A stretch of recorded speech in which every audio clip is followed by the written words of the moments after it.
Bapak Ibu kaum muslimin kaum muslimat yang dimuliakan oleh Allah, ketika kita membaca tentang biografi Umar bin Khattab, salah satu hal yang menarik dan paling menonjol dalam diri Umar, pribadi Umar adalah pribadi yang selalu terbuka dan terus terang.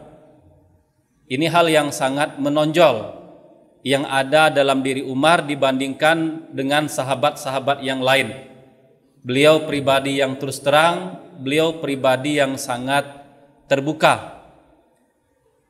Keterbukaan dan keterus terangan Umar ini banyak sekali bisa kita lihat dalam sejarah. Salah satu contohnya adalah tentang peristiwa hijrahnya Umar bin Khattab. Kita membaca dan mengetahui sebahagian besar sahabat ketika mereka ingin hijrah dari Mekah ke Madinah, mereka berhijrah secara sembunyi-sembunyi, berusaha agar keberangkatan mereka ke Madinah tidak diketahui oleh orang-orang Quraisy. Dan ini berbeda dengan apa yang dilakukan oleh Umar. Ketika Umar hendak melakukan hijrah ke Madinah, beliau justru mengumumkan kepada orang-orang Quraisy bahwa saya Umar akan hijrah. Siapa yang berani menghadang saya silahkan. Yang jelas pada tanggal sekian, pada hari sekian, pada jam sekian, saya akan berangkat hijrah. Ini menunjukkan kepada kita betapa terbuka dan terus terangnya Umar bin Khattab. Bahkan keterus terangan dan keterbukaan Umar juga bisa kita lihat ketika awal mula Umar masuk Islam. Ketika Umar masuk Islam, berita ini tidak diketahui seorang pun oleh orang-orang Quraisy. Tidak ada orang yang tahu bagaimana Umar masuk Islam. Tidak ada orang yang tahu kalau Umar sudah masuk Islam. Karena keislaman Umar ini sangat menarik. Bagaimana menariknya keislaman Umar? Di saat beliau menghunus pedang di jalan ingin membunuh Nabi SAW. Tiba-tiba di jalan bertemu dengan seseorang. Umar ditanya, "Wahai Umar, engkau hendak kemana?" Umar menjawab, "Saya ingin membunuh Muhammad dengan pedang saya." Kata orang yang berpapasan dengan Umar, "Kenapa pula Muhammad yang engkau urus? Sementara adik kandung engkau sendiri, adik perempuan engkau sudah masuk Islam." Maka Umar lebih marah lagi. Sebelum mencari Nabi, Umar pergi menuju rumah adiknya. Ternyata benar. Ketika Umar sampai di rumah adiknya ternyata sedang belajar Al-Quran. Umar dobrak rumah dan Umar bertanya, "Sedang mengapain kalian?" Dan Umar melihat ada lembaran mushaf di tangan adiknya. Dan Umar ingin melihat lembaran mushaf tersebut. Adiknya menyuruh Umar beruduk. Umar menurut, dibaca. Ketika membaca lembaran mushaf tadi, hati Umar langsung tersentuh hidayah. Dia langsung bertanya, posisi Muhammad berada di mana? Kalau tadi beliau dengan pedangnya ingin membunuh Nabi, sekarang beliau bertanya kepada adiknya, di mana Nabi? Bukan lagi ingin membunuh Nabi, tetapi ingin menyatakan keislamannya kepada Nabi. Maka diberikanlah informasi di mana Nabi sedang berada. Nabi sedang berada bersama para sahabat. Umar datang masuk Islam. Dan keislaman Umar tidak diketahui oleh orang-orang Quraisy. Dan yang menariknya dari Umar, beliau tidak ingin keislamannya tersembunyi. Beliau tidak ingin orang-orang Quraisy tidak tahu beliau masuk Islam. Setelah mengucapkan 2 kalimat syahadat, Umar bertanya, "Ayu ahli Makkah ansya lil hadis?" Siapakah penduduk Mekah yang paling cepat bisa menyebarkan berita?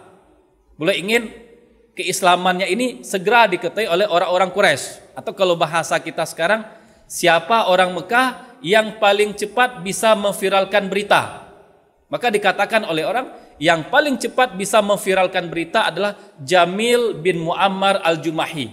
Umar datang kepada Jamil. "Wahai Jamil, tolong engkau informasikan kalau saya Umar bin Khattab sudah masuk Islam." Tanpa mengiyakan, tanpa menidakkan, Jamil langsung berlari ke arah Ka'bah.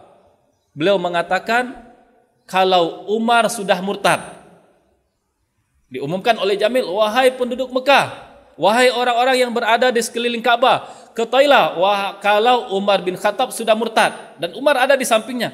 "Bukan murtad, saya masuk Islam. Saya percaya kepada Allah. Saya beriman kepada utusan Allah."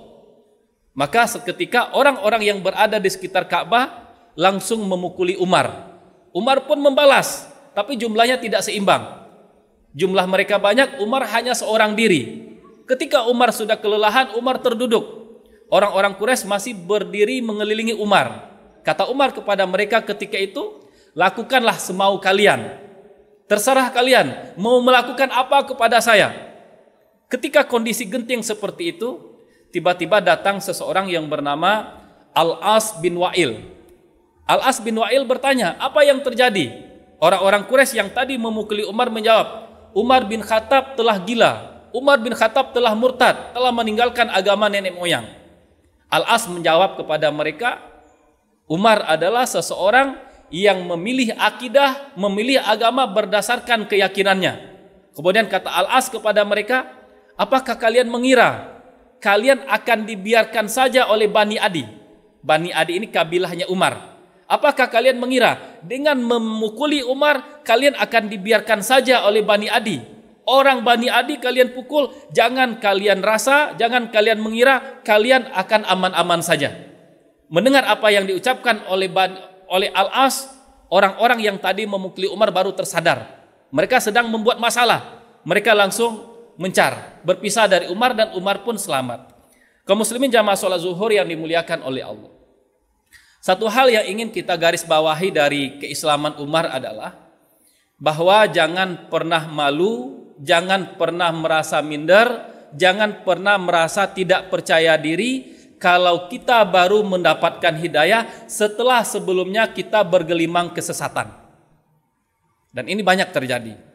Sebahagian orang mereka malu.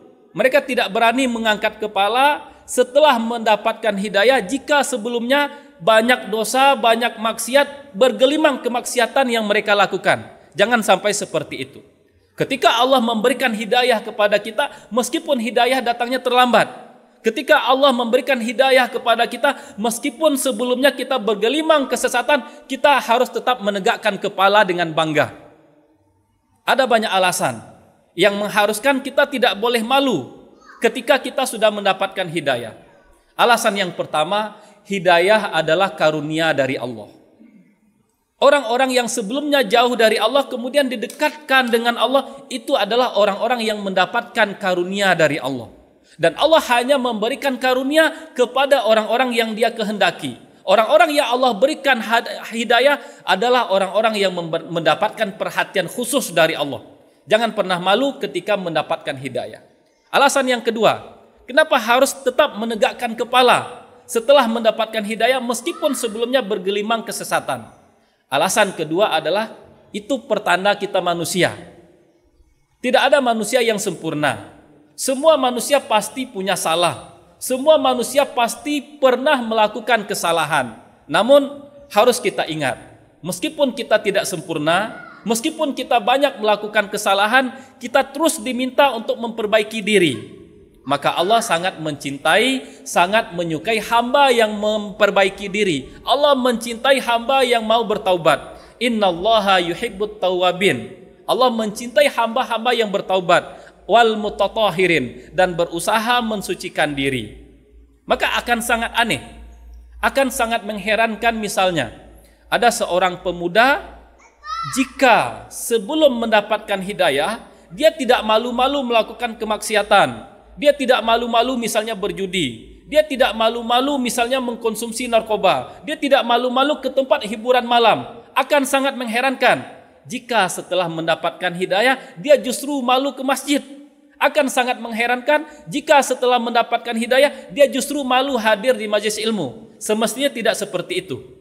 Seseorang yang sebelum dapat hidayah tidak malu melakukan dosa, setelah dapat hidayah semestinya dia tidak malu melakukan ketaatan. Seseorang yang sebelumnya tidak malu bermaksiat, seharusnya setelah dapat hidayah dia tidak malu melakukan ketaatan. Akan mengherankan juga misalnya seorang gadis, seorang pemudi sebelum mendapatkan hidayah dia tidak malu-malu tampil keluar bersolek, tampil keluar berdandan, tampil keluar dengan mempertontonkan aurat. Akan mengherankan jika setelah mendapatkan hidayah dia justru tampil berhijab malu. Heran seperti ini.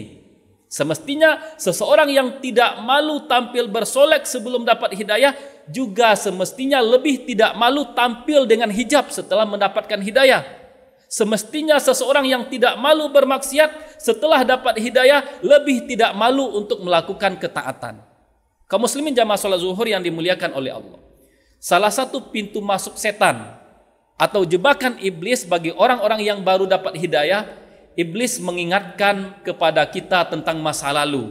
Iblis biasanya akan mengatakan, apakah engkau tidak malu dengan masa lalu engkau? Apakah engkau tidak malu nanti orang akan berkata ini dan ini kepada engkau? Biasanya itu godaan iblis. Ketika godaan iblis seperti ini datang, kita mestinya mengingat bahwa ketika seseorang bertaubat, dosa-dosa masa lalunya diampuni oleh Allah. Dan salah satu syarat untuk menyempurnakan taubat adalah kita bangga dengan ketaatan sebagaimana sebelumnya bangga dengan kemaksiatan. Ini untuk menyempurnakan taubat. Tidak malu-malu melakukan ketaatan. Bangga dan angkat kepala ketika bisa melakukan ketaatan.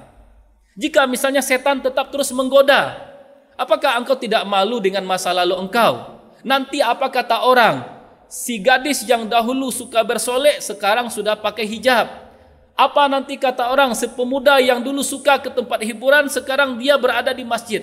Kalau masih muncul godaan setan seperti ini, kita kuatkan diri kita. Kita ingat, para sahabat Nabi sebelum mereka disinari hatinya dengan cahaya Islam, banyak dosa, banyak kemaksiatan yang mereka lakukan. Di antara sahabat Nabi ada yang menyembah berhala, di antara sahabat Nabi ada yang memakan riba, di antara sahabat Nabi ada yang hobinya meminum minuman keras. Tetapi setelah mereka masuk Islam, mereka bangga dengan keislaman mereka. Mereka tidak malu dengan identitas keislaman mereka.